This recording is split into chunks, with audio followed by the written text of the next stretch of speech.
আল্লাহর কোরআন শরীফে আল্লাহ বলতেছেন, কুল্লু নাফসিন যায়িকাতুল মাউত। সকল প্রাণীকে উদ্দেশ্য করে কোরআন শরীফে আল্লাহ ওয়াজ করেন। জীবন ভরা তো মাওলানা সাহেবরার ওয়াজ শুনলেন, এবার আল্লাহর ওয়াজ শুনেন। আল্লাহর সকল প্রাণীকে উদ্দেশ্য করে বলতেছেন, কোরআন শরীফে ওয়াজ করতেছেন, সকল প্রাণী একদিন মৃত্যুবরণ করতে হবে। তাইলে মহিলারাও মরবো কিনা বলুন তো? তাহলে মহিলাদের ওয়াজ শোনা দরকার আছে না? যারা হন ঘুমাইরি চেহারার ভাগ্যটা ভালো না খারাপ? আহা, রাবিয়া বস্তি কি মহিলা ছিল না পুরুষ ছিল? রাবিয়া বস্তি তো মৃত্যুবরণ করেছে, কি বলেন ঠিক নি? কিন্তু রাবিয়ার মৃত্যু আর এই এলাকার মহিলাদের মৃত্যু এক হবে? রাবিয়া মৃত্যুবরণ করে কবরে শুইছে। যারা দাফন করতে গিয়েছিল, দাফন করে কিছু আল্লাহর ওলি কাশফ, যাদের অন্তরের চোখে দেখে, এ চোখে না অন্তরের চোখে, তারা রাবিয়ার কবরের চারপাশে দাঁড়ায় রয়েছে। মুলকিন নকির আয়সা কি কয় শুনবার লেগা। রাবিয়া তো একটা মহিলা মিয়া, দাঁড়ায় রয়েছে। জিগায় মুলকিন নকির আয়সা, জিগায় তোমার রব কে? রাবিয়াকে জিগাই তোমার রব কে? রাবিয়া কবরে কথা কয়, হে হে মুলকিন নকির, তোমরা যে এইভাবে জিজ্ঞেস করবা এটা আমি জানি, আমার নবী কইছে। এটা কেমন মহিলাও? অহানের মহিলারা তো কোন হলে কোন বই চলে, কোন বারে টিভি কোন বই দিব এই খবর কইতারে কি। আর রাবিয়া কেমন মহিলা? কবরের মধ্যে মুলকিন নকিরের সাথে জবাব দেন, এ মুলকিন নকির, এই কথাগুলি যে তুমি জিজ্ঞেস করবা এটা আমার নবী কইছে আমি জানি। শোনো, তুমি জিজ্ঞাইছো আমার রবকে, আমি রাবিয়া যদি বলি আমার রব আল্লাহ, আল্লাহ যদি কয় রাবিয়ার আমি চিনি না, তাইলে আমার কথার কোনো দাম হবে? কি সুন্দর পয়েন্ট দেখছেন। এখন তো দেখবেন বড় বড় ব্যবসায়ী, পয়সাওয়ালা, মন্ত্রী, মিনিস্টার হইলে যার আত্মীয় না হ্যাঁ কিন্তু কয় আমার আত্মীয়। আর গরিব যদি আত্মীয় হয় কয় না এর আমি চিনিই না। এই খাসিলত আসেনি আমাদের। এক বেচারা বিপদ পইরা বলতেছে, মন্ত্রী সাহেব তো আমার মামা লাগে। থানার ওসি সাহেব টেলিফোন করলেন, হ্যালো স্যার, এমকটা ছেলে, এমক নাম, এরকম উঁচা নাম্বার, চেহারার গঠন এই, আপনার ভাগিনা অপরাধে ধরাত পড়ছে, আমরা থানায় আনছি স্যার, আমরা কি ছেড়ে দিব? মন্ত্রী বলেন, আমার তো বইনই নাই, বাইগনা হইল কোত্থেকে? কোন কি কাহা? আমার কোনো ভাগিনা বাগনি নাই। এই তো বাইগনা হিসাবে পরিচয় দিয়া দিছে মন্ত্রীর। এরকম লোক আছে না বাংলাদেশে? অহন আমি যদি পরিচয় দেই আমার রব আল্লাহ, আল্লাহ যদি কই আমি চিনি না, তাহলে এই পরিচয়ের কোনো দাম আছে? রাবিয়া কয় কবরে, মুলকিন নকির, তোমরা যা জিজ্ঞাইছো কথা রাইট, এটা তো জিজ্ঞেস করবা শুনেছি। এখন তোমরা তো জিজ্ঞেস করেছো আমার রব কে, আমি রাবিয়া যদি বলি আমার রব আল্লাহ, আল্লাহ যদি বলে আমি রাবিয়াকে চিনি না, তাহলে তো আমার এই কথার কোনো দাম নাই। তাহলে কি করবো? আমারে না জিগাইয়া আমার আল্লাহরে জিগাও আমি কে। আল্লাহ যদি স্বীকার করে আমার কোন ব্যাপারে, তাইলে এটা রাইট হবে, আল্লাহর কথা রাইট। সুবহানাল্লাহ, আসতে বললেন। এই জাতীয় মহিলা পাওয়া যাবে নি 2-4 জন চট্টগ্রামে। তাইলে আজকের ওয়াজ শুনে মহিলারাও এই জায়গায় যাওয়া দরকার আছে। বিদায় অনুরোধ করব মা বোনদেরকে, বাচ্চাদেরকে পিঠে থাপ্পড় দিয়ে ঘুম পাড়ায়া 2টা কোরআন হাদিসের কথা শোনো, কারণ তুমিও তো মৃত্যুবরণ করতে হবে। নাকি মহিলারা মরে না? না মরলে দরকার নাই। কিন্তু আল্লাহ তো বলছে কুল্লু নাফসিন যায়িকাতুল মাউত, সকল প্রাণী মরবে, মহিলাদেরকে ছাড়বে না। কি বলেন? ছাড়বে।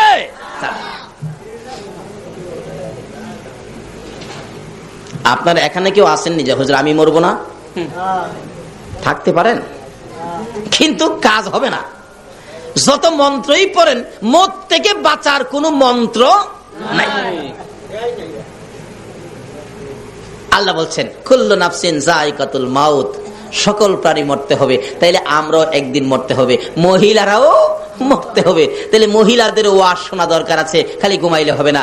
রাবিয়া বসরি এই অবস্থার মধ্যে জিজ্ঞেস করলে আল্লাহরে জিগান আমি কে, আমার কথার তো দাম হবে না, আমার আল্লাহর কথার দাম হবে। আল্লাহ ডাকে, এ মুলকিন নকির, আরে রাবিয়া তো আমার বান্দি, আই ভোর রাবিয়ার কাছ থেকে জবাব নিতে হবে না, জবাবের দরকার পড়লে আয় আমার, আমি আল্লাহর কাছ থেকে নিয়ে যা। আচ্ছা, এটা কেমন মহিলা? আরেকটা মহিলার জবাব আমার আল্লাহ দিয়েছেন, সুবহানাল্লাহ। বলবো বলবো নাকি কষ্ট হইতেছে আপনাদের? আগে মহিলাদেরকে কিছু দিয়া দেই নাকি? আরেকটা মহিলার জবাব আমার আল্লাহ দিয়েছে, সেই মহিলাটা হলো নবীর প্রাণ প্রিয় বিবি মা খাদিজাতুল কুবরা রাদিয়াল্লাহু তাআলা। মা খাদিজা মৃত্যুর ভয়ে একদিন মৃত্যুর স্মরণ করে খুব কাঁদতেছেন। মা বোনেরা, খাদিজার মতো বিবি, যার ওসিলায় কুল কায়নাত, সে নবীর বিবি খাদিজা কত কান্না কান্দে মৃত্যুর ভয়ে। আল্লাহ যে ওয়াজ করলেন সকলে মরতে হবে, খাদিজা বলেন তাহলে তো আমিও মরবো, মরার পরে কি হবে, কি উপায় হবে? খাদিজা দুইটা চোখের পানি ছেড়ে ছেড়ে কান্দে। মা ফাতেমাতুজ জাহরা ছোট, মার গলায় ধরে কান্দে মা। ফাতেমা কান্দে, মা মা মা মা গো মা কেন কান্দো? কিন্তু ফাতেমার কথাই খাদিজা একটু জবাব দেয় না, খালি কান্দে। মা কেন কান্দো? কোন দুঃখে কান্দো? ব্যাপার কি জানতে চায়, আমার একটু জানাও না। ফাতেমা ছোট্ট, 8-9 বছর বয়স, থামে না, দৌড়ে গেলেন। আবু আবু, নবীজিকে ডাকতেছে। আল্লাহর বন্ধু হো, আমার মা খাদিজা কান্দে কেন জানি, কিন্তু কান্দা তো থামায় না। আমার নবী দৌড়ায় গেলেন, খাদিজা খাদিজা রে, ও খাদিজা কেন কান্দো? খাদিজা বলেন, আল্লাহর বন্ধু হো কান্দি, মৃত্যুর ভয়ে কান্দি। খাদিজার মতো নবীর বিবি হইয়া, যাই নবীর ওসিলায় কুল কায়নাত রাহমাতাল লিল আলামিনের বিবি হইয়া যদি মৃত্যুর ভয়ে কান্দে, বলুন চট্টগ্রামের মহিলারা কান্দতে হবে কিনা? এমন কান্দা কান্দতেছে, ও আল্লাহর বন্ধু মৃত্যুর ভয়ে কান্দি, আমি যে একদিন মরে যাব, মরার পরে জানি আমার কি হয়। আমার নবী বলেন, খাদিজা যেহেতু আমি তোমার পক্ষে আছি, আমি তোমার জন্য কথা বলবো, এত কান্দা তোমার কান্দতে হবে না, আমি রাসূল তো তোমার পক্ষে আছি। বলুন তো, রাসূল কারো পক্ষে থাকলে তার কোনো ভয় আছে?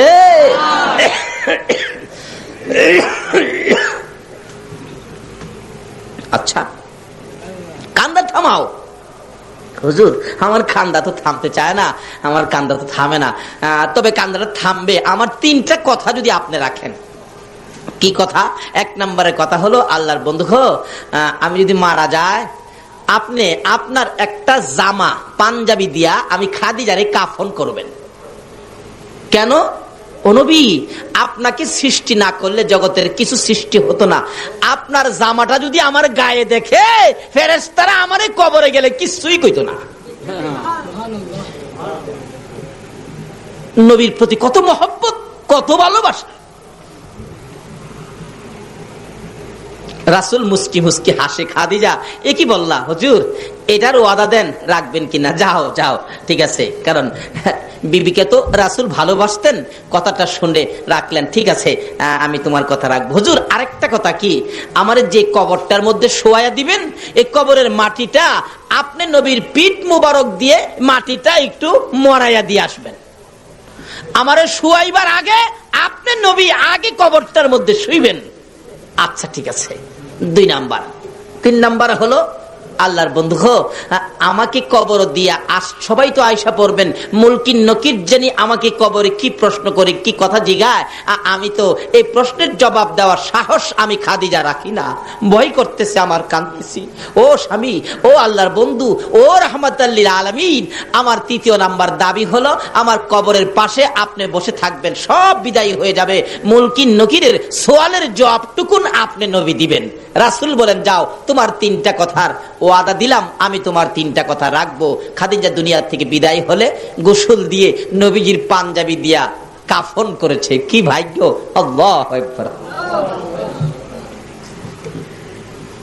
নবীর পাঞ্জাবি যদি কাফনে থাকে আর কোনো ভয় আছে? আল্লাহু আকবার।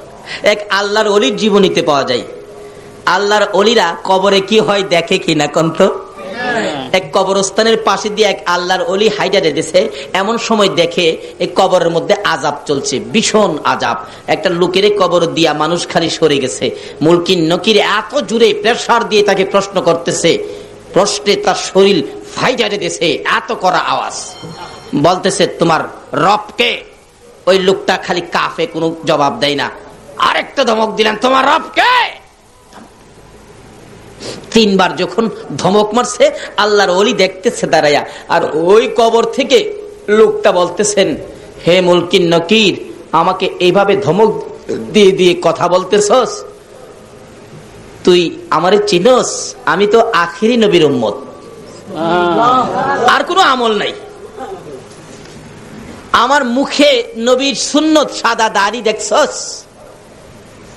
এই লোকটা বলতেছেন, আমার কিচ্ছু আমল নাই, কিচ্ছু আনতে পারি নাই, আমাকে যে ধমক দেস, আমার মুখের মধ্যে তো নবীর সুন্নত আছে, যেই নবী না হইলে তুই হতে না, কিচ্ছু হতো না।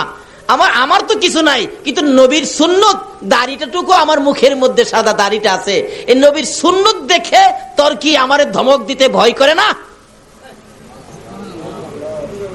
আমি না খারাপ অন্যায়কারী, মুখের মধ্যে তো নবীর সুন্নত আছে, যে নবীর উসিলাই সব। মুলকিন নকির থম খায়া গেছে, কয় কিরে খোদা গো, এ কি কয়? ধমক দিতে চায়, তোমার বন্ধুর দাড়ির দোহাই দিলে আমার আল্লাহ কয়, মুলকিন নকির রে, আমি যার খাতিরে এত কিছু করেছি, সেই বন্ধুর দোহাই যখন দিছে আর কিছু দেখতে চাই না, এ দাড়িটার খাতিরে আমি তারে মাফ করে দিলাম। যা, এত বড় পাপীকে যদি নবীর সুন্নাত সাদা দাড়ির উসিলায় মাফ করে দিতে পারে, আর এই নবীর জামা মুবারক যদি খাদিজার গায়ে থাকে, বলুন তো মুলকিন নকিরের সাহস আছে কথা বলতে? একটা কিছু নিয়ে যান যেটা নবীর পছন্দের, কবরে যাওয়ার আগে একটা কিছু নিয়ে যান যেটা নবীর পছন্দের। আচ্ছা, তিন কথা রাখলাম। জামা দিয়ে কাফন পরাইলেন, যে কবরে শোয়াবেন, রাসূল আগে নাইমা কবরকে বললেন, কবর, আমার বিবি খাদিজা যাইতাছে, খুব ভয় পায় রে, খাদিজা খুব ভয় পায়। রাসূল বলে দিলে বলুন তো শুনবে কিনা? দেখছেন, ঢাকা যাইবো চট্টগ্রাম থেকে, চাচা ঢাকা যাইবো, তো বাবা বলতেছেন, আব্দুল মান্নান, আমার ছেলেটা ঢাকা যাইবো, তো সাথে নিয়ে যা, কারণ একা যাইতে ভয় পা, একা যাইতে ভয় পা, তুই সাথে নিয়ে যা। বলুন তো চাচার কাছে যদি বাবাই বইলা দিয়ে আসে, বারবার খালি খেয়াল রাখতো না বাতিজা খই ঠিক মতো আছে কিনা? তা আমার নবী বইলা দিছে মাটির কাছে, এ কবর, আমার খাদিজা রে, আমার খাদিজা কবরের ভয় পায় রে, ও কবরের মাটি, আমার খাদিজা কবরের ভয় পায়, আমি রাসূল বলে দিয়ে গেলাম, একটু খেয়াল রাখিস। শোয়াইলেন, মাটি দিলেন উপরে, মাটি দিয়ে কমপ্লিট করে রাসূল বলতেছেন, সবাই চলে যাও। কবরে মাটি দিয়া আমরা কি কবরের পাশে থাকি? একজন আরেকজনকে কি বলি আমরা? কবর ছাড়েন, কবর ছাড়েন, তাড়াতাড়ি ছাড়েন, মুলকিন নকির আসবে। আসলে আপনি ভাববেন না কবর ছাড়লে আসে, কবর যদি নাও ছাড়েন তবু মুলকিন নকির আসবে। রাসূল বলেন, সাহাবীরা রে, কবর ছাড়ো, তোমরা কবর ছাড়ো। সাহাবীরা কবর থেকে দূরে যায়, আমার নবী চোখের পানি ছেড়ে ছেড়ে কবরের দিকে আগায়। সাহাবীরা বলেন, ইয়া রাসূলুল্লাহ, আমাদেরকে দূরে সরাইয়া আপনি কেন কবরের পাশে আগাইতেছেন? আমার নবী বলেন, সাহাবীরা রে, তোরা যা রে, আমার খাদিজার সাথে আমার কথা ছিল, মুলকিন নকিরের সওয়ালের জবাব আমি রাসূল দিব। সুবহানাল্লাহ। মুলকিন নকিরের সওয়ালের জবাব দিতে আমার খাদিজা ভয় পায়। আমি কথা দিয়েছি খাদিজার সাথে রে, মুলকিন নকিরের সওয়ালের জবাব আমি রাসূল দিব, তোমরা সরে যাও। সবাই সরে গেলেন, রাসূলের কথাই সবাই সরে গেলেন। আমার নবী খাদিজার মাথার পাশে কবরের পাশে বসে আছেন। 2 মিনিট পার হয়ে যায়, 4 মিনিট পার হয়ে যায়, 5 মিনিট পার হয়ে যায়, আধা ঘন্টা পার হয়ে যায়, মুলকিন নকির আসে না। ভাইসাব, মুলকিন নকির কবরে কয়দিন পরে আসে? মাটি দেওয়ার সাথে সাথে সময় হলো, কবরের কাজ শেষ করে একটা মানুষ কবর থেকে 40 কদম দূরে যাইতে যে সময় লাগবে, এই সময়ের পরে কবরের কাছে মানুষ থাকলেও মুনকির নকির আসবে। একবারে যদি সেনাবাহিনীর প্রধানকে পারমাণবিক বোমা দিয়া বসাইয়া রাখেন, তারপরেও মুনকির নকির কবরে আসবে। কষ্ট হইতেছে ভাই সাহেব?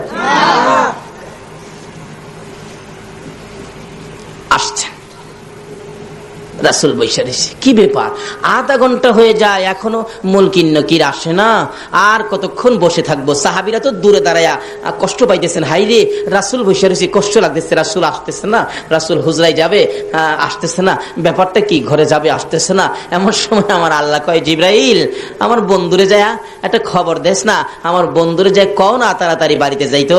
জিবরাইল আইসা বলেন, ইয়া রাসূলুল্লাহ আল্লাহ সালাম জানাইছে আপনাকে, আমি জিবরাইলও সালাম দিলাম। হুজুর এখানে বৈশা রইলেন। জিবরাইল রে, আমি তো খাদিজার সাথে কথা ছিল মুনকির নকিরের সওয়ালের জবাবটুকুন আমি রাসূল দেব, এখনো মুনকির নকির আসতেছে না। হে জিবরাইল, তুমি তো ফেরেশতাদের সর্দার, বলো না মুনকির নকির কোথায়, কোন সময় আসবে? জিবরাইল বলেন, ইয়া রাসূলুল্লাহ বাসায় চলে যান। হুজুর মুনকির নকিরের সওয়ালের বয়ে আপনাকে খাদিজা ওয়াদা করাইছেন, আপনি মুনকির নকিরের সওয়ালের জবাবটুকু দিবেন। আল্লাহর বন্ধু গো, যেদিন খাদিজা এই কবরের ভয়ে মুনকির নকিরের সওয়ালের জবাবের ভয়ে ওই খাদিজা যেদিন চোখের পানি ছেড়ে ছেড়ে কাইদা আপনাকে যেদিন জামিনদার বানাইলেন, আপনাকে যেদিন ওই প্রশ্নের জবাব দেওয়ার জন্য ওয়াদা করাইলেন, ওই দিন আপনার কষ্ট হবে বলে আমার আল্লাহ এই মুনকির নকিরের সওয়ালের জবাব আমার আল্লাহ নিজেই আদায় করে দিয়েছে। দুইজন মহিলার সাথে, তারা তো মহিলা কিন্তু কি কাজ করার পর এই পরিমাণ মর্যাদা কবরে গিয়া পাইলেন। কিন্তু সকল মহিলাদেরকে কবরে যেতে হবে কিনা বলুন তো? তাইলে আমরাও যাব, মহিলারাও যাবে। যাওয়ার আগে কি করতে হবে? আল্লাহ রাব্বুল আলামিন বলতেছেন সকল প্রাণীর উদ্দেশ্যে, সকল প্রাণী একদিন মৃত্যুবরণ করবে। আল্লাহ নিজে বলতেছেন, তাহলে এবার সকল প্রাণীর ওয়াজ শেষ, এখন আমাদের দিকে আসছে আল্লাহ। আল্লাহ বলেন, এই মানুষ তোমরা কিন্তু মরবা। তোমরা কেন মরবা জানো? আমি বানানোর সময় তোমরা রে মরার মেডিসিন দিয়া বানাইছি। সুবহানাল্লাহ। ওই যে আল্লাহ বলতেছে কোরআন শরীফে, খলিকাল ইনসানু যায়ীফা, আগে বলছে সকল প্রাণীরে, ওখান ডাইরেক্ট শুধু আমাদের উদ্দেশ্যে ওয়াজ করেন কোরআন শরীফে, খলিকাল ইনসানু যায়ীফা, হে মানুষ আমি তোমাদেরকে দুর্বল করে বানাইছি, একবারে দুর্বল। কারণ মরতে যখন হবে অত মজবুত করে লাভ কি, দুর্বল করে বানাইছি। মৌতের টিকেট আমাদের সকলের সাথে আছে কিনা? আজকে আপনাদের মাহফিলে আসছি, এখানে ফুটন্ত গোলাপ যুব সংঘের উদ্যোগে আয়োজিত মাহফিল। জিগান ছেলেদেরকে আমি বলছি যে আমি তো আসলাম, আমার যাওয়ার টিকিট কাটো, আগে যাওয়ার টিকিট কাইটা নিয়ে আইছে, কালকে যাব, আজকেই টিকিট কাটা। তা আমরাও যারা দুনিয়াতে আইছি মৃত্যুর টিকিট সকলেরই কাটা কিনা বলুন তো? মৃত্যুর টিকিট সকলেরই কাটা। আল্লাহ বলেন, বান্দারে মরতে হবে। হে মানুষ, খলিকাল ইনসানু যায়ীফা, আমি তোমাদেরকে দুর্বল করে বানাইছি। কেন? মৃত্যু যখন হবে, মরতে যখন তোমাকে হবে, এত মজবুত করে লাভ কি? যেটা থাকবে না এটারে বেশি খাওয়াইয়া লাভ কি? দুর্বল, মরতেই হবে। আল্লাহ বলতেছেন খলিকাল ইনসানু যায়ীফা, আমাদেরকে উদ্দেশ্য করে আমাদেরকে দুর্বল করে বানাইছে। আচ্ছা বলুন তো, আসলে আমরা দুর্বল কিনা? কি দুর্বল মিয়া? পুলিশে পারে না কন্ট্রোল করতে, মাঝে মাঝে আমাদের দেশে সেনাবাহিনী মোতায়েন করতে হয়। পুলিশে কন্ট্রোল করতে পারে কি? দুর্বল হইলে নে, আমরা তো দুর্বল না। আল্লাহ তো বলতেছে দুর্বল, আসলে তো আমরা দুর্বল না। আচ্ছা এখন কি আমাদের কথা রাইট হবে নাকি আল্লাহর কথা রাইট হবে? দুর্বল যে আমরা, বাস্তবে বুঝুন, একটা মুরগির বাচ্চা, মুরগি যে বাচ্চা ফোটায় দেখছেন তো? একটা মুরগির বাচ্চা দেখবেন ডিমের থেকে সকালবেলা বাহির হয়েছে, বিকাল বেলায় দেখবেন মার সাথে হাঁটতেছে, এবং মা যদি কোনো জিনিস ঠুকরায় খাইতে দেয় দেখবেন বাচ্চা খাইতে পারে না, তবু ঠুকরায়। সকালের বাচ্চা বিকাল বেলা মার সাথে হাঁটে, তাদের তাদেরকে দুর্বল বলে নাই, কিন্তু আমাদেরকে দুর্বল বলছে কেন? বাস্তবে আসুন। আচ্ছা, আমরা কি সকালের দুনিয়াতে আইসা বিকাল বেলা কোনো মানুষ মার সাথে হাঁটতে পারছি? 3.5 তো চোখই খুলছি না। দাদি আয়া গালো দিয়ে ধাক্কাইছে। আল্লাহ কয়, বান্দারে তোরা দুর্বল কিনা বানাইছি। মুরগির বাচ্চা দুর্বল না, কিন্তু মানুষ দুর্বল। আল্লাহ বলছে খলিকাল ইনসানু যায়ীফা, দুর্বল, তোরা দুর্বল। এখন যদি আল্লাহরে জিগায়, আল্লাহ গো আমরা দুর্বল কিনা বানাইছেন, দুর্বল কি দিয়া বানাইছেন? এখানে গ্রাম এলাকার লোকজন অবশ্যই থাকতে পারেন। ছোটকালে আমরা কিন্তু একটা খেলা খেলতাম, এই ঠুলি মুসি দিয়া বালু বাতা খেলতাম ছোটকালে আর কি। আপনারাও খেলছেন কিনা জানি না। আর না খেলার তো কথা না, বাচ্চারা তো সবাই ছোটকালে খেলে। গ্রাম এলাকাতে ঠুলি মুসি দিয়া বালু বাতা রান্না বাড়া করে, আবার ছোট গিরা ঘরও বানায়, ঘর বানায় ছোট গিরা ঘর। ছোট গিরা যে গ্রাম এলাকাতে বাচ্চারা খেলার সময় ঘর বানাই, তো এই গড়ের পালা খিলা কি দিয়া দিত? আপনারা কি কেউ বলতে পারবেন? গড়ের পালা খিলা কি দিয়া দিত? শোলা, শোলা, পাটখড়ি শোলা দিয়া। আর গড়ের ছানি দিত কচু পাতা, না হয়তো কলা পাতা। এই কচু পাতা, কলা পাতা, শোলার পালা দিয়া বানায়া এই ঘরে আমরা খেলতাম ছোটকালে। প্রশ্ন আসতে পারে যে হোলার পালা দিয়া কেন? এটা খেলার ঘর, তো 2 ঘন্টা বা 3 ঘন্টা পরে এটা ভাঙে গেলাম, বিদায় এটা নরম কিনে বানাইছি। আচ্ছা, আপনাদের কি প্রশ্ন করলে যে ঘরটা কিছুক্ষণ পরে ভেঙে ফেলবেন, এই জন্য ঘরের পালা হইল শোলা, পাটখড়ি দিয়া বানাইছেন দুর্বল কিরা। আল্লাহ বলেন, বান্দারে তোমরা যখন যেটা ভাঙে লাইবা দুর্বল কিরা হুলার ফালাদা বানাইছো, আমিও তোমরা মৃত্যুবরণ করবা দেখিয়াম, আমিও তোমরা দুর্বল কিরা বানাইছি। অহন আপনাদেরকে জিগাইছি ছোট্ট ঘরটা কিদা বানাইছেন? হোলা দিয়া। আল্লাহরে লন্না জিগায়, আল্লাহ গো আমরা তুমি ভেঙে দিবা, মৃত্যুবরণ করবো, আমরা তুমি কি দিয়া বানাইছো? আল্লাহ তুমি কি দিয়া বানাইছো বলো? আল্লাহ জবাব দিবেন, ইন্না খলাকনাল ইনসানা মিন নুতফা। আমার আল্লাহ বলেন, বান্দারে আমি শোলার চাইতে আরো নরম এমন এক জাতীয় জিনিস দিয়া তোমাকে বানাইছি, দুর্গন্ধযুক্ত। ইন্না খলাকনাল ইনসানা মিন নুতফা, একবারে নাপাক, একবারে দুর্বল, একবারে নরম জিনিস দিয়া তোমাকে বানাইছি। কাজেই তোমার একদিন মৃত্যুবরণ করতে হবে, এই মৃত্যুর থেকে বাঁচার ক্ষমতা তোমার নাই।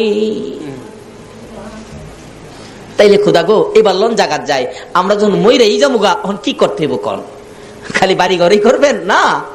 আল্লাহ কি বলতেছে, কি করতে হবে? বান্দা শুনো, তখন তো আমরা এইদিকে খেয়াল নাই, খালি বলি বাড়ি একটা করছি, আরেকটা দরকার। পোলা আছে 5টা, বাড়ি লাগবো 5টা, নিজের লাগবো 1টা, 6টা। মিস্ত্রি সাহেব পোলার থাকে 2টা লন্ডন, টাকার অভাব নাই, 2টা থাকে আমেরিকা।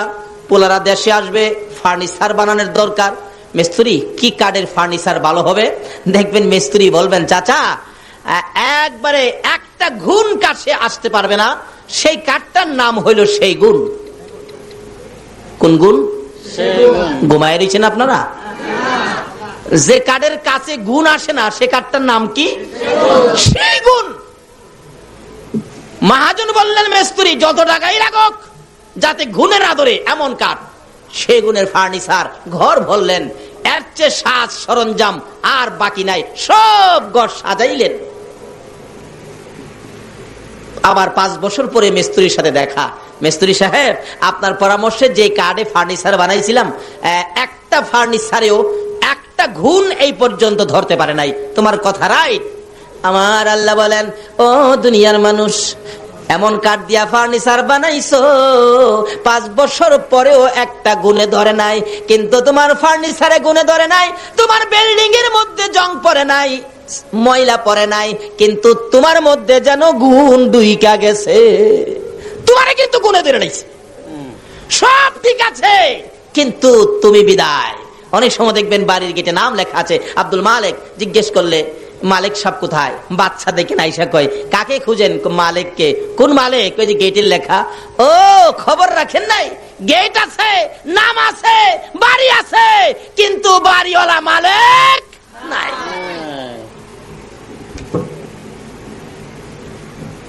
সব থাকবে, আমরা থাকবো না।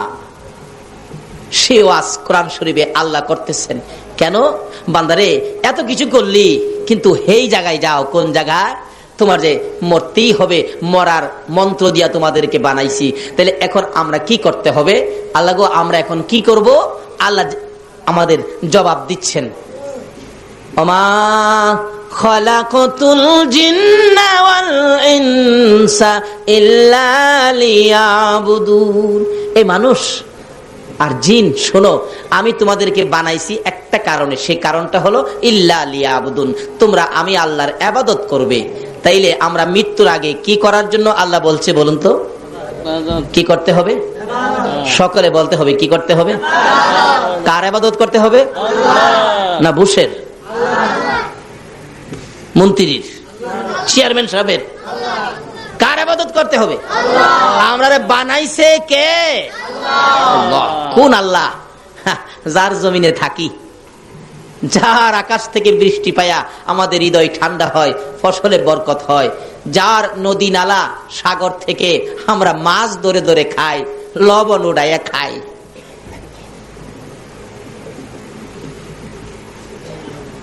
সে আল্লাহর ইবাদত করতে হবে। বলুন কার ইবাদত? আল্লাহ। এখন ফেরেশতাদেরকে বলতে, ফেরেশতারা এত রাত্রে কিছু মানুষ আমার আল্লাহ কইতেছে, ব্যাপারটা কি? ফেরেশতারা কই, খোদা গো, তারা এখন বলতেছে তোমার ইবাদতের কথা, তোমার ইবাদত বলে করা দরকার। তোমার আল্লাহ কইয়া ডাক দিয়া বলতেছে আল্লাহর ইবাদত। আল্লাহ কই, তারা কি আমার আল্লাহ কইছে? কহ কইছে তো।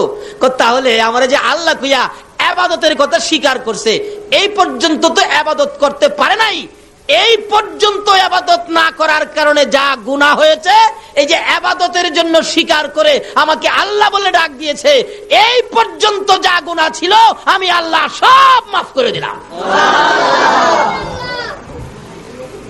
এখন থেকে যদি আমরা ইবাদতে শরীক হয়ে যাই তাহলে কি পাবো? আসুন সামনে বাড়ি। আল্লাহর ইবাদতের জন্য এখন প্রশ্ন আসতে পারে, আমরা যদি আল্লাহর ইবাদত করি, হুজুর আল্লাহ আমাদের কি দিব? লন আল্লাহর জিগাই। অনেক সময় দেখবেন বাচ্চা বাচ্চা পোলাপান স্কুলে যায় না, স্কুলে যায় না, মা বলেন বাবা স্কুলে যাও, স্কুলে যাও, বাবাও বলতেছেন স্কুলে যাও না।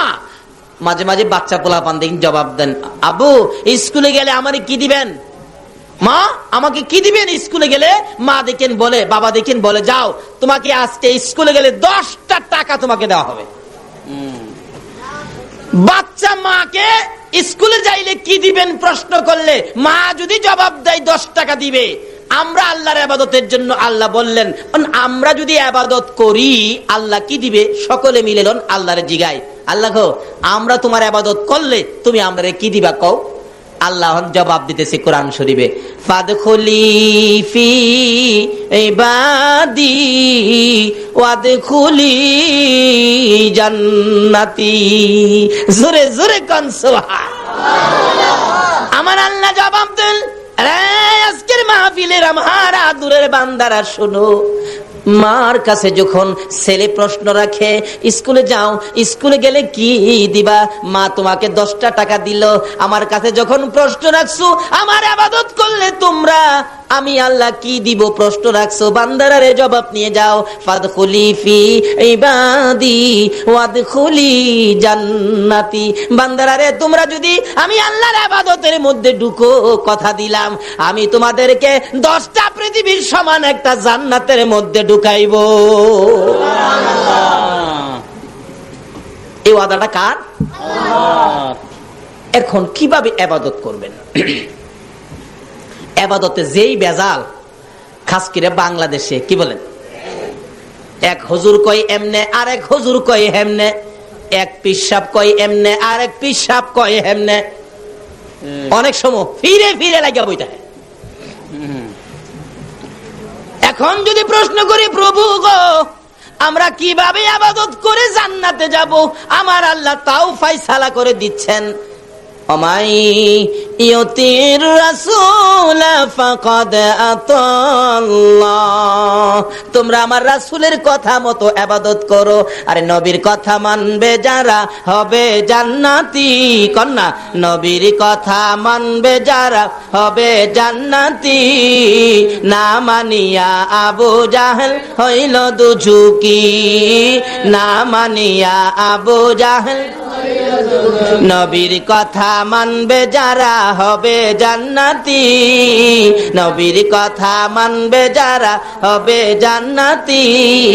না মানিয়া আবু জাহেল হইল দুঝুকি, না মানিয়া আবু জাহেল।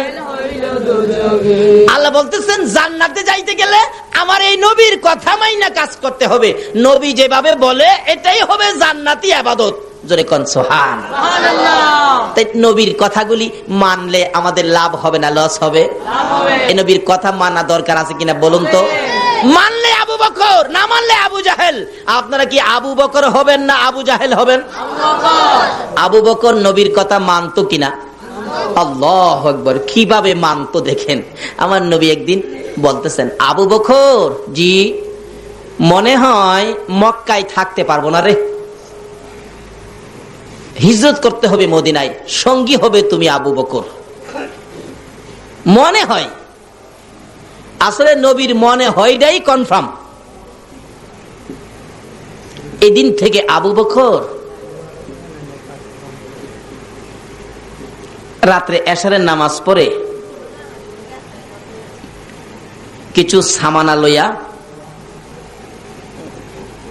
কাদের মধ্যে সামানার বোঝাটা লইয়া দরজার কিনারে দাঁড়ায় রইছে। সারা রাত পার হইয়া ফজর আজান পড়ে গেছে, নামাজে চলে গেছে। এইভাবে একটানা 6 মাস পর্যন্ত নবীর কথা মাইন্না। বলুন কার কথা মাইন্না? নবীর কথা। 6 মাস পর্যন্ত দরজা। 6 মাস শেষ যেদিন, রাত্রের বেলা নবী আইসা ডাকতেছে। কেন? আবু জাহেল 40টা বংশ থেকে 40 জন শক্তিশালী যুবক নিয়ে আমার নবীর হুজরা মক্কা নগরীতে আমার নবীর ঘরকে ঘেরাও করেছে। আবু জাহেলের নেতৃত্বে 40 জন যুবক 40টা বংশের তরবারি হাতে নিয়ে এমন ভাবে ঘেরাও করেছে। আবু জাহেলের নির্দেশ, আমার ভাতিজা যেন এই ঘর থেকে বাহির হইয়া যাইতে না পারে, এই ঘরের মধ্যে ভাতিজাকে শেষ করে দাও। কিতাবে লেখে যুবকগুলি এইভাবে দাঁড়াইছে ঘরের চারপাশে, একজনের পিঠের সাথে আরেকজন পিঠ লাগাইছে যাতে ফাঁকে দিয়া যাইতো না পারে। নবী ঘুমিয়ে আছে, জিবরাইল এসে ডাক, ইয়া রাসূলুল্লাহ, আর ঘুমাবেন না, অবস্থা ভালো না। কি রে জিবরাইল? হুজুর, আবু জাহেলের নেতৃত্বে আপনি রাসূলকে দুনিয়ার থেকে বিদায় করে দেওয়ার জন্য চারদিক ঘেরাও করে আবু জাহেলের সঙ্গ ফাঙ্গরা তরবারি নিয়ে দাঁড়িয়ে আছে, আপনাকে যেতে দিবে না। নবী ঘুম থেকে উঠে চিন্তায় পড়ে গেলেন। আমার আল্লাহ ডাক দেয়, বন্ধু গো, আমি আল্লাহ যখন তোমার পক্ষে আছি কোনো চিন্তার কারণ নাই। একটা কথা আছে না, রাখে আল্লাহ মারে কে?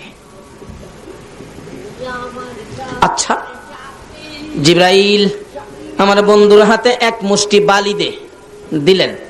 কোরআন শরীফের সূরা ইয়াসিন থেকে একটা আয়াত বন্ধুর কানে খবর দিলেন। হুজুর আয়াতটুকুন তেলাওয়াত করে বালুর মধ্যে ফু দেন। ফু দিলেন, ও আল্লাহর বন্ধু, বালুটুকু ঘরের ভিতর থেকে ছিটাইয়া দেন। আমার নবী ডাকে, এরা জিবরাইল, বালু ঘরের মধ্যে ছিটাইলে বালি কি বাহিরে যাবে? হুজুর, ছিটানোর দায়িত্ব হলো আপনার, বাহিরে নিয়ে এই বালু তাদের চোখে চোখে পৌঁছাইবার দায়িত্ব হলো আমি জিবরাইলের। দয়ালো নবী প্রেমের ছবি আর আসবে না জগতে, আমার দয়ালো নবী প্রেমের ছবি আর আসবে না হাসর দিনে উম্মত বিনে, হাসর দিনে উম্মত বিনে যাবে না নবীজি বেহেশতে।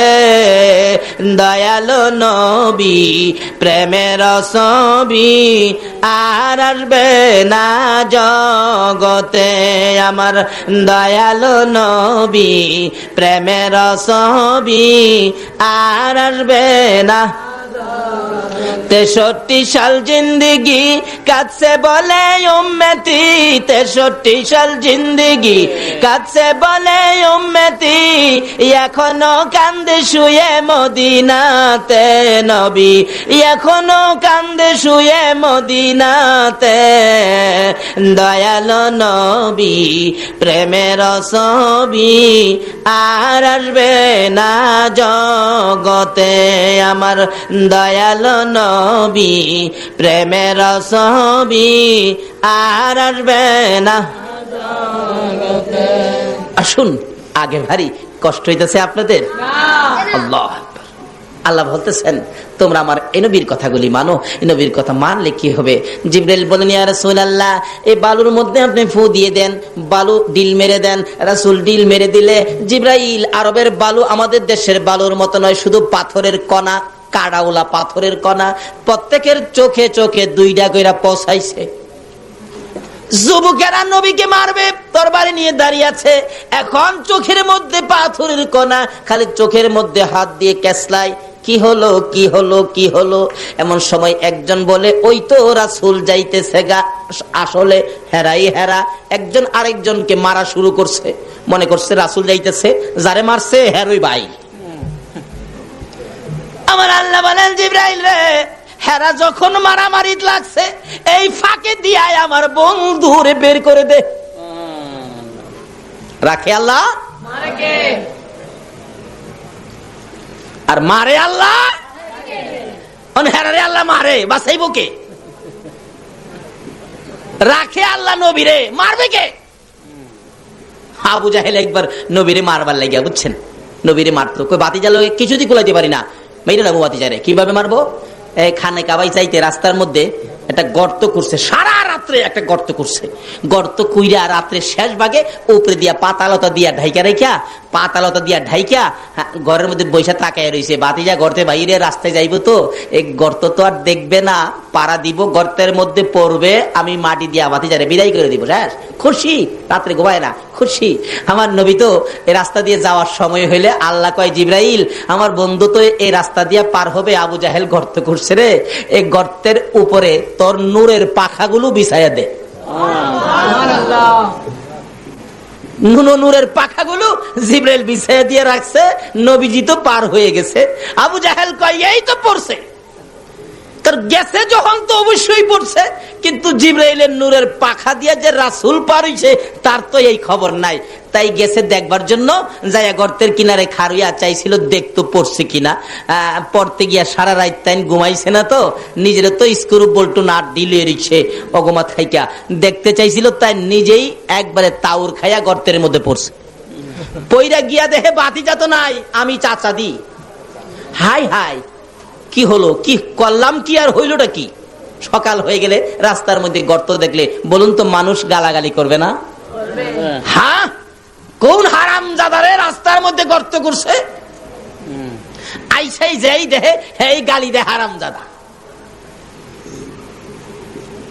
গর্তের কিনারে যাইয়া দেহে সাসাদি, হাই হাই সাসা আপনি, হ্যাঁ বেটা, আগে আমারে গালি দিয়া হন, আবার সাসা কস। আল্লাহ কই, তুই গালিও খাইবি, সাসাও শুনবি। মানুষ চারদিকে ঘেরাও, হলো নাকি গর্ত কোন, কেন ব্যাপারটা কি? কই কারো কাছে কইস না, আমার বাতিজার লেগে করছিলাম। আল্লাহ কই কারো কাছে কইতো না, আমি আল্লাহ কিয়ামত পর্যন্ত সকলের কাছে কমু। সুবহানাল্লাহ। কন্ত খালি আবু জাহেলের খবর কেন? আদম থেকে ঈসা পর্যন্ত সকল নবী রাসূলের কোন নবীর আমলে কি হইছে না হইছে, আচ্ছা সকল খবর আমরা জানি কিনা কন্ত? আমার নবী একদিন এই অবস্থায় চোখের পানি ছাইরা বলতেছে, মাবুদ, আদম থেকে ঈসা পর্যন্ত সকল নবী রাসূলের কাহিনী আমার উম্মতে জানে, সকল নবী রাসূলের উম্মতের কাহিনী আমার উম্মতে জানে, সব আমার উম্মতে জানে। অনেক সময় দেখছেন না, মার বাবাই কথা বলতেছে, ছোট্ট বাচ্চাটা কাছে গেছে, মা কয় হ্যাঁ সামনে কথা কইও না, হ্যাঁ সামনে কথা কইলে হ্যাঁ যে বাতা ফোরা মানুষের কাছে গিয়ে আবার কয়ে দিব। আমার নবী বলেন, প্রভু গো, আমার উম্মতে বাতা ফুরা উম্মতে সকল কাহিনী জানে। মাউত আমি নবীর একটা ভয় লাগে গো, আমার উম্মতের কাহিনী নিয়ে আবার হেরা যায় না ফালা। আমার আল্লাহ কই, বন্ধু গো, তোমার উম্মতের সকল নবী রাসূলের কাহিনী জানাইলাম, কিন্তু তোমার উম্মতের কথা আমি কারো কাছে কমো না। ছেলে যদি অন্যায় করে বাবার কাছে কমো না, মেম্বার সাহেব অন্যায় করেছে চেয়ারম্যান সাহেবের কাছে কমো না, পুলিশ অন্যায় করেছে ওসি সাহেবের কাছে কমো না, মেয়ে অন্যায় করেছে মার কাছে কমো না, কারো অন্যায় আমি কারো কাছে কমো না। অন্য নবী রাসূল জানবে দূরের কথা, তুমি নবী কেউ জানতে দিব না গো। তারা যদি আমার কাছে ক্ষমা চায়, আমি আল্লাহ না জানাইয়া গোপনে গোপনে ক্ষমা করে দিব। কি মজার ব্যাপার, কি যে আমাদের ভাগ্য, আখিরি নবীর পক্ষে, আখিরি নবীর উম্মত হইয়া আজকে নবীর পক্ষে মাহফিলে বসে রাত্র কাটাইয়া দিচ্ছি। এর বিনিময়ে কি দিবি আল্লাহ? আসুন সামনে বাড়ি, আর বেশি সময় আলোচনা আমি করবো না, কষ্ট দেব না। আসুন, রায় তো আর শেষ হই, বেশি আর বাকি নাই। এভাবে আবু জেহেল বলতেছেন, তোরা আমারে গর্তের মধ্যে ফালাইয়া গালি দেস, আবার চাচা কোস আমারে উঠাস না। সকলে কয়, চাচা কারণটা কি কন্যা? করে কারণটা ছিল ভাতিজারে জীবনের শেষ বিদায় করে দেওয়ার জন্য এই কারণটা করছিলাম। তাইলে আপনি পড়লেন কেমনে? আইসি দেখতে চাইছিলাম ভাতিজা পড়ছে কিনা, অহন তো আমি পড়ে গেলাম, আমার উঠাস না। আল্লাহ কয়, অহনই উঠতি, যার লেগে গর্ত করছস। এই খবরটা সারা পৃথিবীর মানুষের জন্য বাউ কইরা ইতিহাস কইরা তারপরে না উঠতি। একজন খুব দরদি ছিলেন, কাছে গিয়া কয়, চাচা উপরে হাত দেন, আমি আপনার টান দিয়া উঠাবো। আবু জাহেল উপরে হাত দিছে আর তার দরদি নিচে হাত দিছে। আল্লাহ কয়, জিবরাইল, আমার বন্ধু না আসা পর্যন্ত এখানে হাত যাতে মিল না হয়, এখানে একটা কাজ তুমি করে দাও যাতে মিল না হয়। জিবরাইল কই, খোদা গো, আদাত বাকি রাখলে হবে? আল্লাহ কয়, হ্যাঁ হবে তো। এখানে লাগাইয়া দিলেন, আখিরি নবী না আসা পর্যন্ত আদাত বাকি থাকবে, আদাত পুরা হইতে পারবে না আল্লাহর হুকুম ছাড়া। নিচে হাত দিছে, সামান্য ব্যবধান, হাত দিলেই লাগাল পাওয়ার কথা, কিন্তু একজনের হাতের সাথে আরেকজনের হাত মিলে না, বাকি হইল আদাত। আবু জাহেল কই, আরে বুকার বুকারা, আদাতের জন্য লাগাল পাই না, এক হাত রশি দিলেই তো হয়। এক হাত রশি দিলে আমার আল্লাহ কয়, জিবরাইল রে, মাবুদ গো, আদাত ঠিক আছে, দিছে এক হাত রশি, বাকি আদাত। আবু জাহেল কই, আরে বুকার বুকা, দুই হাত রশি দে, দিলে দুই হাত রশি, বাকি হইল আদাত। আমার আল্লাহ জিগায়, জিবরাইল, না মাবুদ ঠিক আছে, আদাত পুরা হবে না।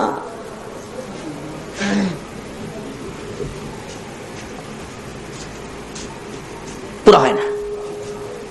কিতাব বলেন, দিতে দিতে 70 গজ 140 হাত রশি দেওয়ার পরেও আদাত আর পুরা হয় না। দেখেন না, মাঝে মাঝে দোকানও লেখা থাকে, আজ নগদ কাল বাকি। এক বেচারা গরিব মানুষ চাউল কিনতে গেছে, 2 কেজি চাউল নিবে, বাচ্চা কাচ্চা কানতেছে, যাইয়া দেখে লেখা আজ নগদ কাল বাকি। আজকে যখন নগদ বাকি আজকে দিবে না, কালকে দেখা যায় বাকি দিবে, কালকে সকালে এসে নিব। সকালবেলা ডাইকার দোকানতে উঠাইছে, ভাই সাহেব 2 লাখ চাউল দেন। আমি তো আবার চায়া দেহে কি লেখা, আজ নগদ। আচ্ছা এইটা ভাই সাহেব, এই নগদ কি জীবনে, এই বাকি জীবনে নগদ হইব? আল্লাহ কয়, জিবরাইল, বাকি লাগাইছি, আল্লাহ বাকি লাগাইছি আদাত। 70 গজ রশি দেওয়ার পরেও আধা তার পুরা হয় না। এবার কি করতে পারি, কি করতে পারি? অবশেষে নিচ থেকে আবু জাহেল উপরে তাকাইয়া ডাকে, তোরা কারা রে, আর রশি দিস না, আর মাটির নিচে নিস না, মাটির অবস্থা ভালো দেখা যায় না, মন বলে মাটি আমাকে ধরে ফেলবে, আর রশি দিস না। আমার বাতিজা কই রে, আমার বাতিজা সারা উঠাইতে পারবি না। একজনে দৌড়ে যায়, ইয়া রাসূলুল্লাহ, আপনার চাচা 70 গজ মাটির নিচে, আমরা যদি হইতাম তাহলে কি করতাম বলুন? 70 গজ, 2-4টা পাথর উপরেতে ছাইরা দে, শেষ হইয়া যাক, বহু জ্বালা জ্বালাইছে। দয়ার নবী মায়ার নবী এত কষ্ট যে নবীকে দিল আবু জাহেল চাচা হইয়া। আমার নবী চাচা বিপদে গর্তের মধ্যে খবর পাইয়া চট করে ঘর থেকে বেরিয়ে যাইতেছে। গর্তের কিনারে যাইয়া ডাকে, চাচা গো, এ গর্ত তুমি কার জন্য করছো? এবার জবাব দেন, ভাতিজা আগে গর্তের উপরে উঠাও বলবো। আমার নবী বলেন, চাচা গো, আমি যখন আসছি নিশ্চয়ই তোমারে উঠাবো, বলো এই গর্ত কার জন্য করছো? আবু জাহেল বলেন, বাবা রাগ হইও না, এ গর্ত আমি তোমার জন্য করছি।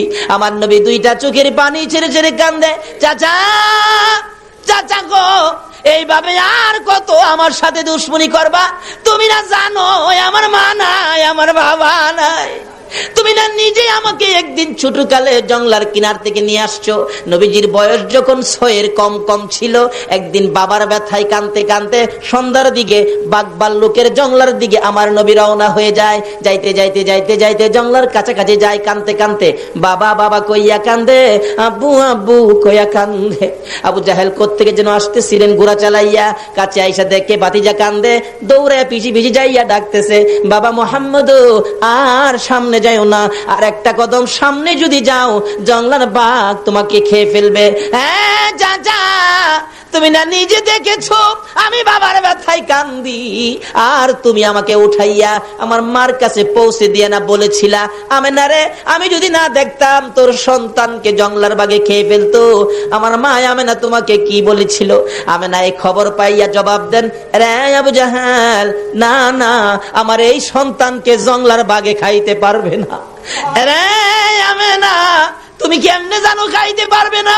আমেনা বলেন, আবু জাহেল রে, আমার এই সন্তান যেদিন আমি আমেনার পেটে ছিল রে, একটা জংলার বাঘ আইসা আমাকে কানে খবর দিয়েছিল, আমেনা গো, তোমার পেটে রাহমাতাল লিল আলামিন গো আমেনা, জংলার বাঘ আমার পায়ে সালাম করে বিদায় হয়ে গেছে। আবু জাহেল, যেই নবী পেটে থাকার সময় জংলার বাঘ আমাকে খবর দিয়া সালাম করে যায়, এই শিশু নবীর জংলার বাঘে খাবে না। শুধু তাই নয়, আমি একদিন এই নবীকে পেটে লইয়া পেটে থাকা অবস্থায় মাটির কুয়ার থেকে পানি উঠাইতে গিয়েছিলাম।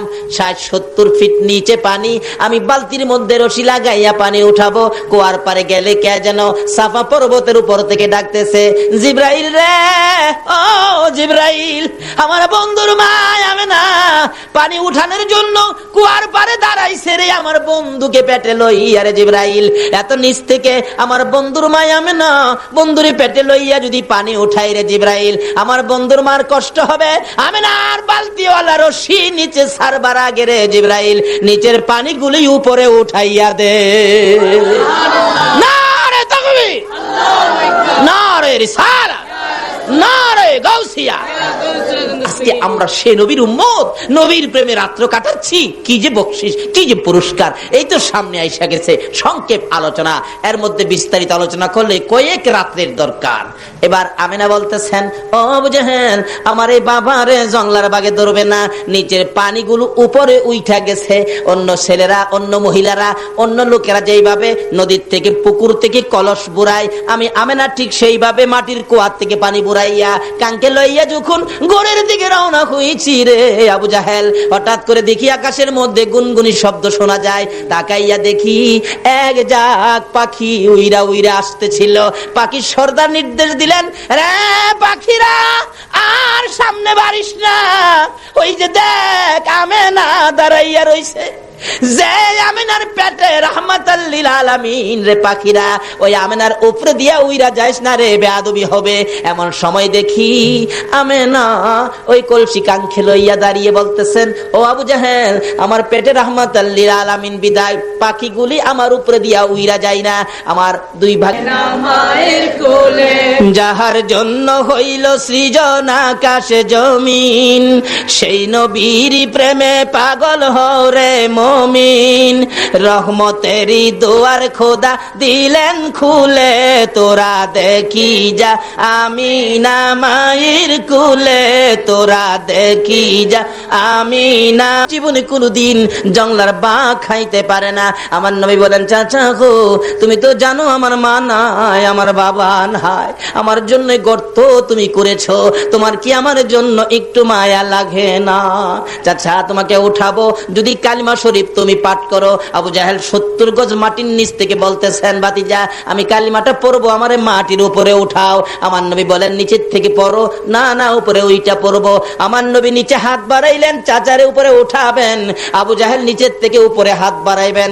আমার আল্লাহ বলেন, জিবরাইল রে আজকে যেন আর বাকি লেখা না থাকে, আজকে বাকি নগদ বানাইয়া দাও। কিতাবে আসছে নবী হাত দিলে নিচের দিকে, উপরের দিকে হাত বাড়াইলেন। আবু জাহেল 70 গজ নিচের হাত, সঙ্গে সঙ্গে নবীর হাতের সাথে হাত লাইগা যায়।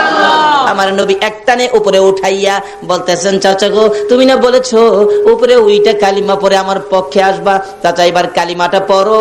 আবু জাহেল জামার বালু জাইরা ফালাই আর কয়, ভাতিজা এত বড় জাদুগির তুমি, আমি আগে জানি না। নাউজুবিল্লাহ কন। আমার নবী বলে জাদুগির। আবু জাহিল্লা কয়, হেরে ফাইলে কি কন, হেরে ফাইলে কি আপনারা খাওয়াইবেন না দাওয়াইবেন, উড়াইবেন না মুড়াইবেন? আবু জাহিল্লা বাপের বেড়া হইলে আসা তুই একদিন চট্টগ্রাম ফুটন্ত গোলাপ যুব সংঘের সামনে আয়, বেড়া হইলে একদিন। কি যে কষ্ট, কি যে যন্ত্রণা দিতেন আমার নবীকে। কিন্তু আল্লাহ রাব্বুল আলামিন বলতেছেন, না এই নবীর কথা মাইনা যা করবা এটা হবে জান্নাতি। মানতেন আবু বকর, বলুন কে মানতেন? আর মানতেন না কে? আবু জাহেল। ওই যে আবু জাহেল যুবকদেরকে নিয়ে ঘেরাও করেছে, আমার নবীরে মাইরে লাইব, আর বাঁচাইব কে? আল্লাহ। এবার নিজেরা নিজেরা মারামারি লাগছে। কি যে মারামারি, ও মারতে মারতে একজন আরেকজনকে কুবাইয়া বিছাইয়া লাইতেছে।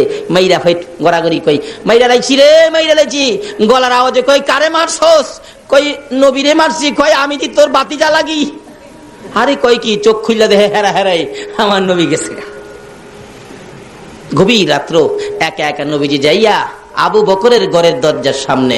আবু বকর একবার কাছাকাছি বাড়ি, নিজের চোখে দেখে আসছি, আল্লাহ দেখাইছে। আবু বকর লাব্বাইকা ইয়া রাসূলুল্লাহ এই কথা বলে চুপচাপ আবু বকর সন্তানের দিকে তাকায় না, বিবির দিকেও তাকায় না। আমার নবী আইসা পড়ছে, চুপচাপ দরজা খুলে না, আওয়াজ শুনলে বাচ্চা বিবির ঘুম ভেঙে যাবে। আমার নবীর সঙ্গী হব, কারো কাছে বলবো না। আজকে কারা গো ঘরের দরজা বন্ধ করে মাহফিলে বসে আছে? আমার মন বলে যারা নবীর প্রেমে একটু কোন সময় দিয়েছেন কষ্ট করে, আবু বকরের সাথে মিলা যাবে গো। আবু বকর বিবির কাছে কয় না, বাচ্চার কাছে কয় না। কিতাবে আসছে আবু বকর দরজাও খুলে না, আওয়াজ হবে বিদায়। আস্তে আস্তে ওই বাহির সাইটের একটা জানালা চুপ করে খুললেন। জানালা খুইলা বাহির হইয়া নবীর সামনে যাইয়া হাজির। ইয়া রাসূলুল্লাহ চলুন কি করতে হবে? আবু বকর বলেন, আমি নবীর চেহারার দিকে তাকাইয়া দেখি গো আমার নবীর চোখ থেকে জর্জর করে পানি পড়তেছে। হুজুর আপনার কি কেউ আঘাত করেছে? না রে আবু বকর, কেউ আঘাত করে নাই। হুজুর আপনারে কি কেউ গালি দিয়েছে? না রে আবু বকর, কেউ গালি দেয় নাই। হুজুর তাহলে এইভাবে চোখের পানি ছেড়ে ছেড়ে কেন কান্দেন আমি জানতে চাই গো আল্লাহর বন্ধু।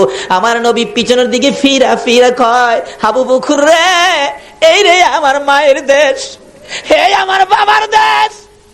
আজকে আবু জাহেলের যন্ত্রণায় মায়ের দেশ বাবার দেশ সাইরা মদিনায় যাইতে আমার মায়া লাগে। আবু বকর দেরি করা যাবে না, চল, ওই তো পিছনের শত্রুর শব্দ শোনা যায়, চল তাড়াতাড়ি যায়। এবার আবু বকর আমার নবীর কথা মানে। বলুন আবু বকর কার কথা মানে? চলেন হুজুর চলুন। একটু চলে গেলেন পিছন দিয়ে। আবু জাহেলের নেতৃত্বে বালু মাটি ছিল, বালু মাটির মধ্যে পায়ের দাগ দেখে দেখে আবু বকরের বাড়ি পর্যন্ত আসলেন আবু জাহেলের নেতৃত্বে। ও সঙ্গীরা, যুবকেরা, এই দাগ দেখে দেখে চলো আমরা যাইতে থাকি, কারণ এই রাস্তায় তো কোনো মানুষ কোনোদিন হাঁটে না, দাগ পাওয়া যাবে না। আমার নবীজির পাও মুবারকের দাগ দেখে দেখে আবু বকরের ঘরের দরজা পর্যন্ত আইসা গেলেন। এখানে আইসা দাঁড়িয়ে আছে, পায়ের দাগ দেখা যায়। ডাক দিলেন, নিশ্চয়ই ঘরের মধ্যে আছে। দরজা যখন বন্ধ, ডাক দিলেন দরজার মধ্যে আবু জাহেল। ডাক দিলে একজন মেয়ে, বাচ্চা মেয়ে জবাব দিলেন, যার নাম আসছে আবু বকরের মেয়ের মধ্যে ছোট ছিলেন মেয়েটা, যার নাম হলো হযরতে আসমা। আসমা বলেন, কে তোমরা এত রাত্রে ডাকো? আবু জাহেল বলেন, দরজা খুলে দাও, এই ঘরের মধ্যে মোহাম্মদ ঢুকছে। বাচ্চাটা বলেন, না না, এই ঘরে কোনো মানুষ নাই, এই ঘরে আমার বাবারেও পাওয়া যায় না। দরজাটা খুলে দিলে আবু জাহেল ডাকে, এদিকে আয় আসমা, এদিকে আয়, তোর বাবা কোথায়? বলতে পারি না। আখিরি নবীর সঙ্গী হইয়া বুঝি চলে গেছে, তাও বলতে পারি না। কোন দিকে গেছে তাও বলতে পারি না। বাচ্চা মানুষ ঘুমিয়েছিলেন। ডাইকা ডাইকা কাছে আই না গো।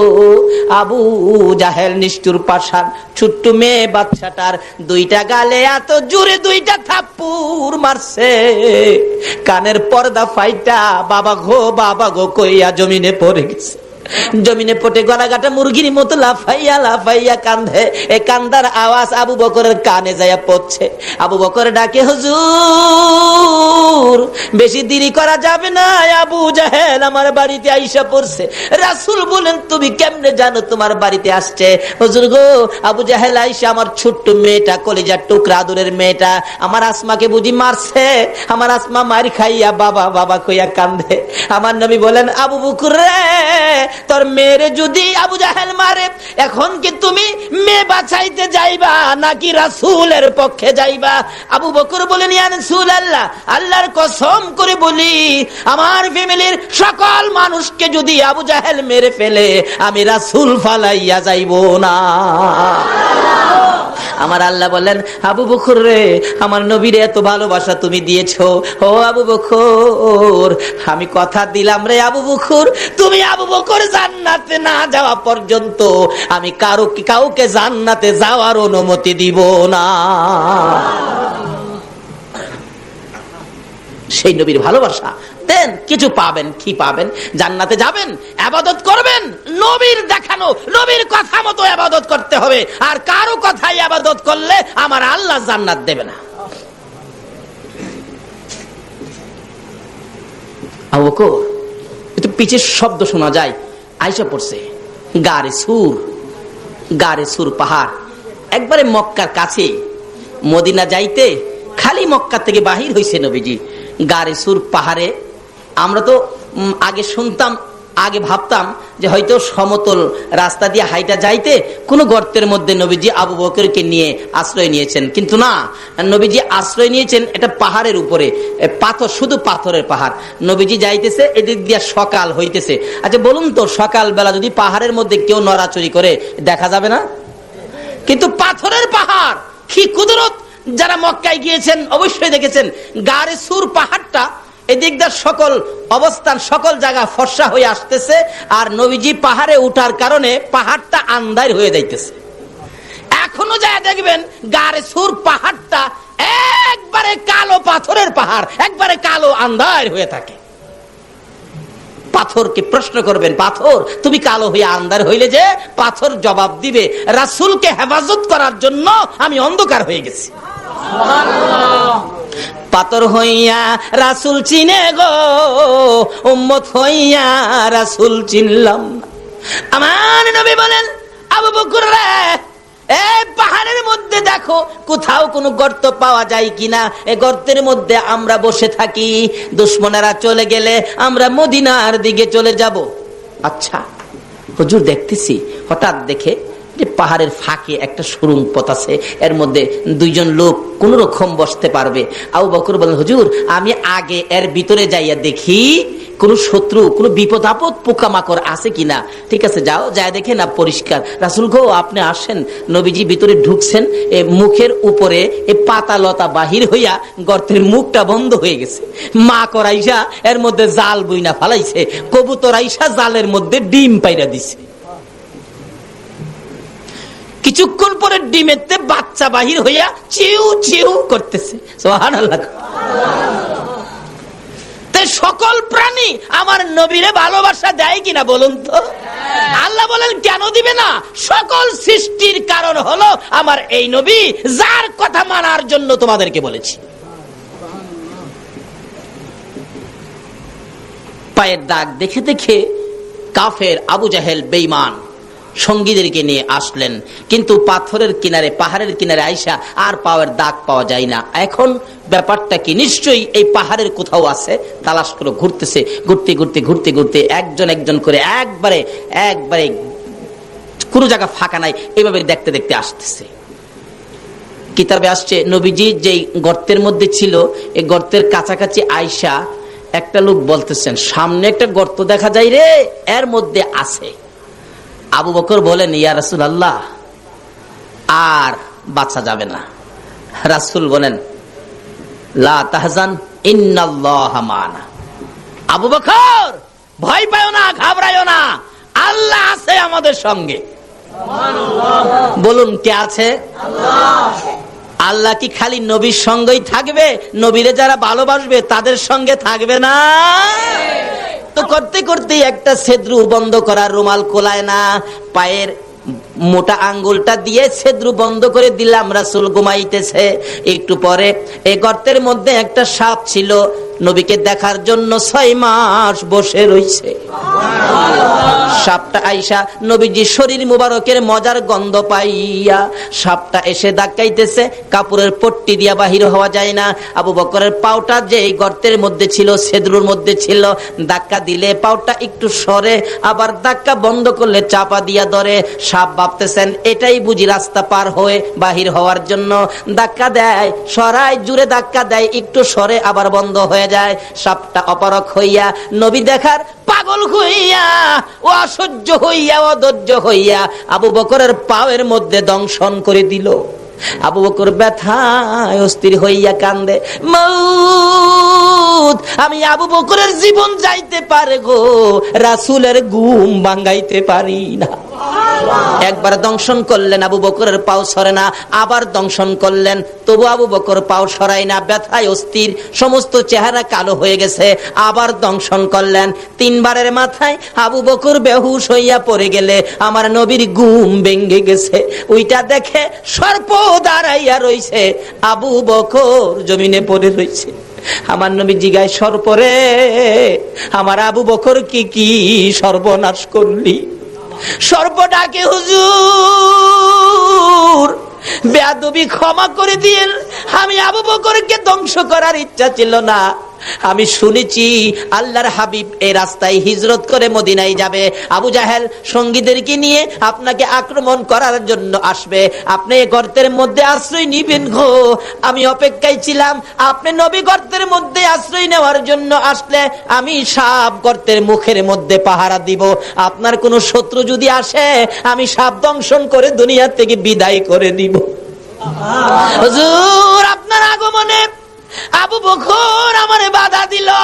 আবু বকর ভাবছে আমি বুঝি আপনাকে দংশন করব। নবী গো, আল্লাহর কসম করে বলি, 6 মাস পর্যন্ত বসেছিলাম আপনি নবীর পক্ষে ওই কাফেরদের মোকাবেলা করার জন্য। জংলার সর্প হইয়া নবী চিনল গো, উম্মত হইয়া নবী চিনলাম না। এই সারা বিষ পানি হইয়া আবু বকর সুস্থ হইয়া দাঁড়াইলে। অনেক লম্বা ঘটনা। আবু বকর, চলো সন্ধ্যা হয়ে গেছে, মদিনার দিকে রওনা হই। যাইতে যাইতে যাইতে যাইতে আবু বকর নবীর কথা মতো হাঁটতে হাঁটতে 2 দিন 3 দিন হয়ে যায়। হঠাৎ করে আবু বকর ডাকেন, ইয়া রাসূলুল্লাহ, পেটের খিদায় আর হাঁটতে পারি না, হুজুর কিছু না খাইলে আর হাঁটতে পারবো না। আবু বকর বলেন, কই খাবি? এখানে তো কোনো বাড়িঘর নাই, শুধু মরুভূমি, কই খাবি? হুজুর তাই তো, বাড়িঘর তো দেখা যায় না, খালি তো মরুভূমি, কই খাবো? মানুষ পাইলে, বাড়িঘর পাইলে তো খাইতে পারতাম, আছে বাড়িঘর? আবু বকরকে, হুজুর নাই নাই বাড়িঘর নাই। রাসূল বলেন, আবু বকর এদিকে আসো। এদিকে আসলে নবীজির এর ডাইন হাত মুবারক আবু বকরের চোখের মধ্যে এইভাবে লাগাইলেন। আবু বকর দেখো তো এখন কিছু দেখা যায় কিনা। আগে কিন্তু মরুভূমি, কিচ্ছু নাই। নবীজির বরকতের হাত লাগানোর পরে আবু বকর বলেন, তাকায়া দেখি সামনে একটা বাড়ি দেখা যায়। আগে বাড়ি নাই, এখন করতে আইলো। আল্লাহ হয়, এই বকরির বাচ্চাটার মধ্যে দুধের ব্যবস্থা করে দাও, আমার আবু বকর দুধ খাবে, আমি রাসূল দুধ খাবো। দাবিটা করছে কে? এই নবীর কথা আমার আল্লাহ রাহেনিও, রাহেনি। সঙ্গে সঙ্গে আবু বকর বলেন, ছোট্ট বকরির বাচ্চা মোটা তাজা হয়ে গেছে। সঙ্গে সঙ্গে দেখি বকরির মধ্যে দুধের জোয়ার আইসা গেছে। বকরির বাচ্চাটা বেমাইতেছে দুধের ভরে। আমার রাসূল বলেন, আবু বকর রে, একটা দুধের বান্ড নিয়ে আসো। ডাকতেছে মহিলাকে, মা মা একটা বান্ড দাও। মহিলা বলেন, এ কি কারবার, জীবনে তো দেখি নাই। বাচ্চা বড় হলো দুধ দিবে। বলুন তো, বাচ্চা দুধ নিজে খায়, এখন যদি দুধ দিতে পারে, এই বাচ্চা দুধের মালিক কি ইহুদি হবে? বাচ্চা দুধের মালিক কে হবে বলুন? রাসূল হবে। ওই দুধের বান্ড বালতি সহ ওই মহিলার কাছে পৌঁছাইয়া দাও। মহিলা দাঁড়াইয়া রইছে, কি পাগলের খেলা, কি আশ্চর্য খেলা। বান্ড দিলেন, বকরি দিলেন, বকরি যাইয়া খালি মহিলার দিকে তাকাইয়া থাকে। এ কথাই বুঝি বুঝাইতে চায় মহিলাকে বকরি নিজে। ও বকরির মালিক, জীবনে এই খেলা আর দেখছনি? এই নবীরে চিনতে পারছনি? আবু বকরের কাছ থেকে বান্ড বুঝে নিলেন মহিলা, খালি বকরির দিকে চাই, দুধের দিকে চাই, আবার লোকগুলি যাইতেছে তাদের দিকে চাই। ঘরের ভিতর নিয়ে বকরিটারে বাইদা রাখলেন। কিতাবে আসছে এই বকরিটা এদিন থেকে নবীর দুয়ার বরকতে যে দুধ দেওয়া শুরু করেছে, একটানা 30 বছর পর্যন্ত দুধ দিয়েছে। মালাইকা ইয়া রাসূল সালাম আলাইকা ইয়া জান্নাতি মেহমান নিয়ে হাত বাড়াইছি।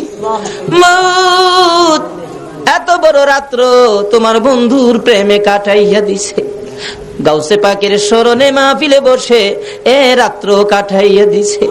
মাবুদ গো, ফুটন্ত গোলাপ যুব সংঘের উদ্যোগে আজকের মাহফিলে যারা শরীক হয়েছে, যারা টাকা পয়সা বুদ্ধি পরামর্শ দিয়ে মাহফিলকে এত সুন্দর করেছে, যারা দূর দূরান্ত থেকে এসে মাহফিলকে সাজিয়েছে, মাবুদ রে, এই হাতগুলি তোমার দরবারে বাড়াইলাম, একবারে খালি বাড়াই নাই। তুমি যার প্রেমে সব বানাইছো, ওই নবীর উপর দুরুদ ও সালাম মদিনা পাঠাইয়া রে মাবুদ পিছে পিছে হাত বাড়াইছি। মাবুদ জানি না দুইটা হাত আর কতদিন বাড়াইতে পারবো। মাবুদ গো, যুবকেরা মাহফিলের আয়োজন করেছে, তোমার আদরের বান্দারা বসে আছে, নবীর আশেক পাগলেরা, অলি গাউস কুতুবের পাগলেরা এই রাত্র বসে তোমার কাছে হাত বাড়াইছে। এ হাত তুমি কেমনে খালি ফিরাই ভাগো আল্লাহ? তোমারে আগে কো আমার মার খবর কি? বড় ভাইয়ের চোখের পানিগুলো জর্জর করে পড়তেছে, কোনো কথাই বলতে পারতেছে না। ডাকতেছে, আয় গাড়িতে আয়। না ভাই, মার খবর কো, মার খবর